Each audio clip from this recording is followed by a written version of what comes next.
What's up guys? This is Jonathan Orbuda. You're watching I Love Tantrum TV, a channel that highlights and celebrates the beauty of life. Now, if you are new to this channel, consider subscribing. Just click the subscribe button at yung bell notification na katabi nito para ma-notify kayo moving forward sa mga upcoming uploads ko. And if you're using your social media like Twitter, Facebook, and Instagram, please follow me. It's at I Love Tantrum. Visit my blog. It's www.ilovetantrum.com.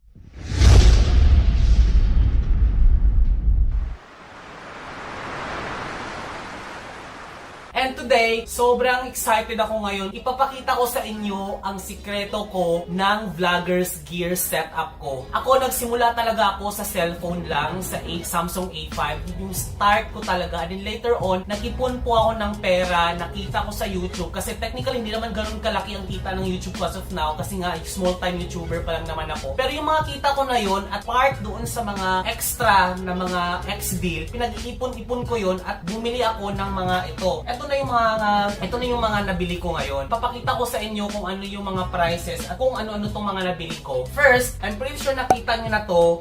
This is the 700D T5i Canon with 1855mm lens. Ito yung pinaka-kaluluwa talaga ng vlog ko after nung Samsung A5 kasi yun yung una kong vlogger cam yung sa cellphone. Flip screen siya and meron siyang lens na libre. Actually 30,000 yung kuha ko dito. Saktong 30,000. May kasama na po siyang tripod at yung bag and kasama na yung mga accessories. So, flip screen siya. Ayan, ito yun. It's worth 30,000. Nabili ko po siya sa Photoline, sa Boni, sa Pioneer. So, dun ko siya nabili. Actually, meron kang mabibili nito na 25,000. Kaso nga lang wala siyang kasamang tripod or something similar. Tapos tinotal ko yung mga accessories. Mas lagpas din siya ng 5,000 kapag binili ko siya na paisa-isa. Kaya binili ko na lang siya na bundle dito. Mas nakakamura pa ako ng konti. And then, syempre pa, kailangan din natin siya bilhan ng battery. Kasi technically, sobrang lakas niyang, siguro mga ilang oras ko lang siyang pwedeng gamitin. Ang lakas kumain ng battery. So, bumili ako ng extra battery. Ang worth kasi nito is 2,500. Nabili ko po siya sa Jeps. Sa ilalim po sa Boni, sa Pioneer Mall, sa ilalim sa may hagdan. Makikita nyo yung Jeps. Ito, hindi siya counterfeited, original po siya. 2,500 yung bili ko nito. So, bumili ako ng 4 na ganito. So, 2,525 times 4, so 10,000 on the top of 30,000. So, meron ng 40,000. Then, bumili din ako nito. Ito yung, ewan ko anong tawag dito, yung para hindi siya yung flare, yung kakabit siya dito para yung pag outdoor ka, yung sinag ng araw hindi papasok agad. So flare, ito yung siya. And guys, oh. So, ayan siya. So 250 siya, dun din sa Jeps ko siya nabili. Of course, kailangan ko ng tripod. Actually, dalawa yung tripod na binili ko. Ito kasi para sa cellphone. Parang 300 pesos ang bili ko nito sa ilalim ng Boni. Dapat 150 lang to eh. Pero kung may makita kayong mas mura-mura, doon na lang kayo bumili. Kasi ito mas mura to ngayon kasi na meron ng ganito. So ito kasi Joby siya, Joby. Pero peke lang to guys, hindi to yung totoo. Kasi ang totoo worth 7,000. Yung mayroong ball head na naiikot sa taas.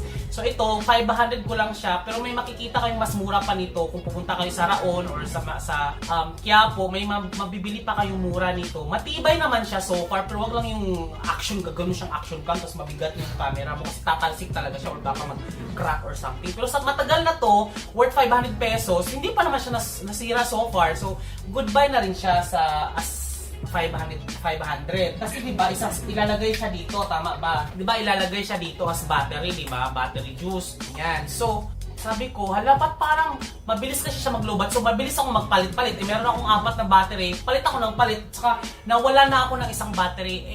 Imagine nyo na lang, 2,500 yung nawala sa akin. Nalaglag sa bulsa. Dahil nga, kailangan ko ng extra battery. So, ang ginawa ko, buti na lang, meron akong nabili, guys. It's worth 2,500 din siya. May third-party provider po siya. Pero meron kayong mabibili dito kung ano yung Canon, kung ano yung brand ng ano nyo. Ano po siya, compatible naman po siya dito. Bumili ako nito, battery grip po siya guys. So, ayan siya oh, battery grip. Tapos ito siya, ganyan. Yan. Pinabili ko siya doon din sa Jeps. So, kita talaga ako dyan sa Jeps na yan. Medyo mura pero okay naman siya.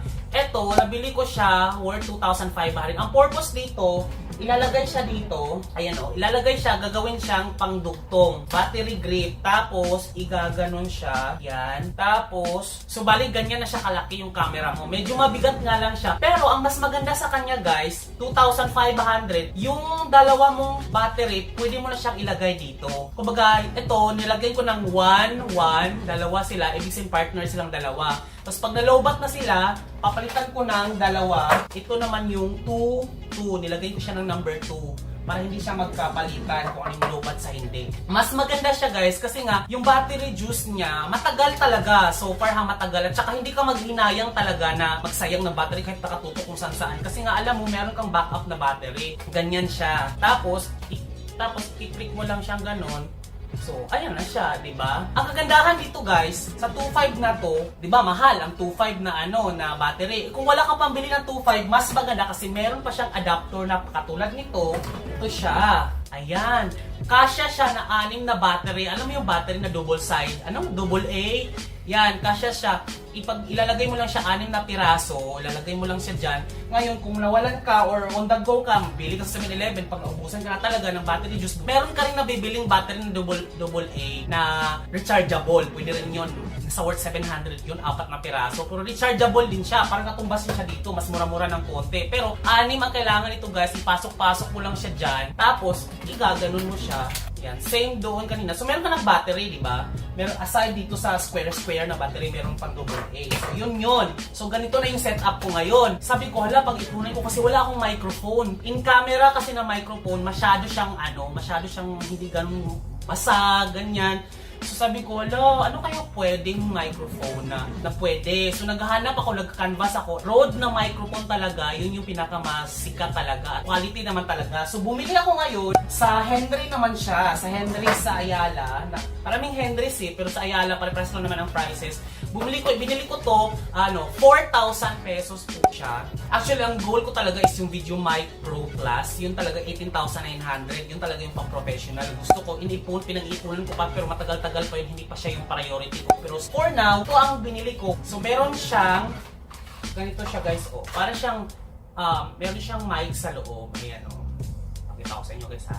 Ganito siya, ayan, ganyan lang siya ganyan lang siya talaga kaliit ha.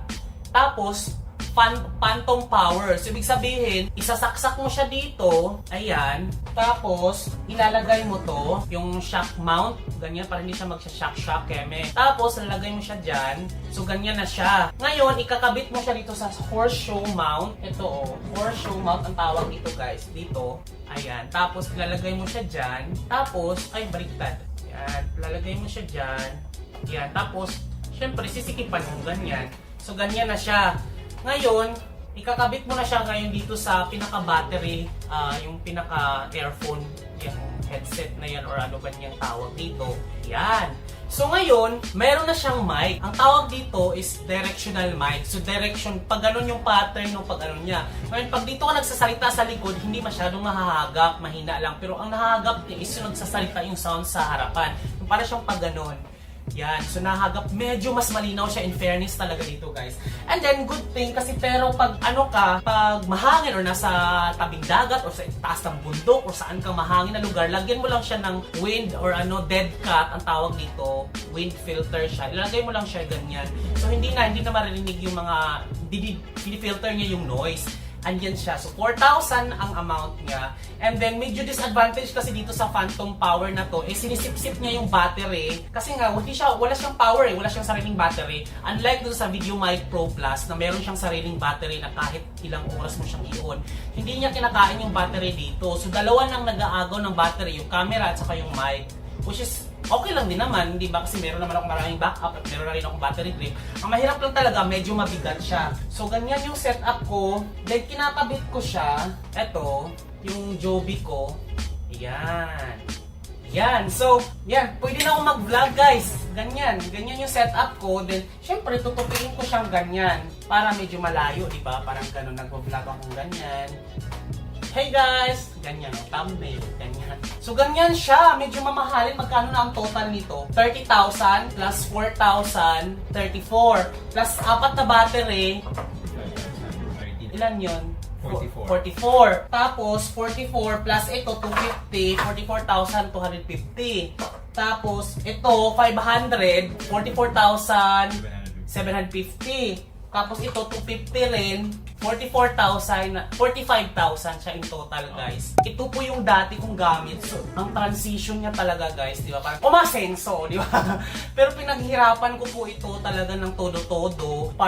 Yung mga ex-deal ko po na mga sponsored post sa vlog at saka sa vlog, ito po napupunta. At yung ito, medyo backup ko na lang yung phone ko. And bumili na rin po ako ng sarili kong phone, yung S8. Ito, utang siya, pero nahulugan ko siya dahil sa YouTube ko rin nakita. Dahan-dahan lang, ganun lang naman ang technique nun eh. Kung ano yung nakuha mong income coming from YouTube, i-invest mo rin siya in return. Parang cycle siya. At least nag-upgrade ka ng gadget. Kasi diba, at least meron kang competitive ka sa quality na content kasi nga medyo okay naman. Sabi na natin, maganda yung content mo, pangit naman yung gadget mo, magbabari pa rin siya eh. Huwag na tayo magplastikan pa, makikita kung ano yung phone kaysa sa hindi. Medyo kukunti lang naman yung subscribers ko for the meantime, but still growing. Hindi man ko makikita yung growth number dun sa subscribers ko, pero yung income ng paano, kasi meron naman na dalawa akong income, yung sa vlog ko na yung sa website ko, and then sa YouTube ko, yun, pinag-ipon-ipon ko po sila, hinuhulog ko, at actually ito, fully paid na po ito, yung 30,000 fully paid, tapos ito, cash ko siyang binili,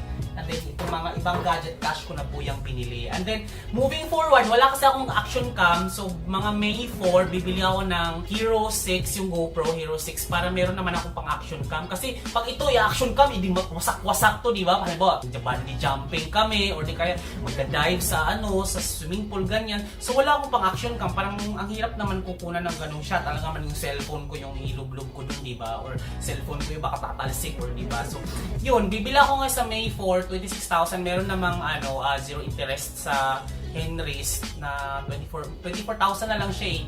So, i-divide ko siya ng 24 months, baka 1,000 per month na lang. O diba, hindi na siya, okay na siya. And then, pag-ipunan ko rin yung drone, kasi 48,000 siya, paunti-unti lang talaga, hindi naman biglaan eh. Diba? Kasi kailangan natin paunti-unti. At least mapapansin mo, hindi man nag-grow yung subscribers mo or something similar, slow man, pero yung gadgets mo na na-invest mo, nag-grow din siya. Kasi kung ano yung kita mo sa YouTube, binabalik mo rin din sa gadget mo. So yun, ganun ang technique guys ha. Huwag masyadong yung ma-overwhelm sa kita na halimbawa kikita ka ng 5,000 sa YouTube, hindi gastos din agad, or bibili ka ng diba? Kung may ka-vlogger ka, bumili ka ng lights, ring lights, yun. Kung ano yung mga gagamitin nyo, yun yung mas maganda yung gawin, wag niyong igastos. Kasi kung passion nyo naman talaga, technically, yung pag-YouTube, hindi pa bayad yung pagod namin eh. Hindi pa bayad yung pagod, pero napupunta sa mga gadgets. Kasi yung pagod na yun, pakonsuelo na lang kasi passion naman namin yung ginagawa namin. So yun lang guys.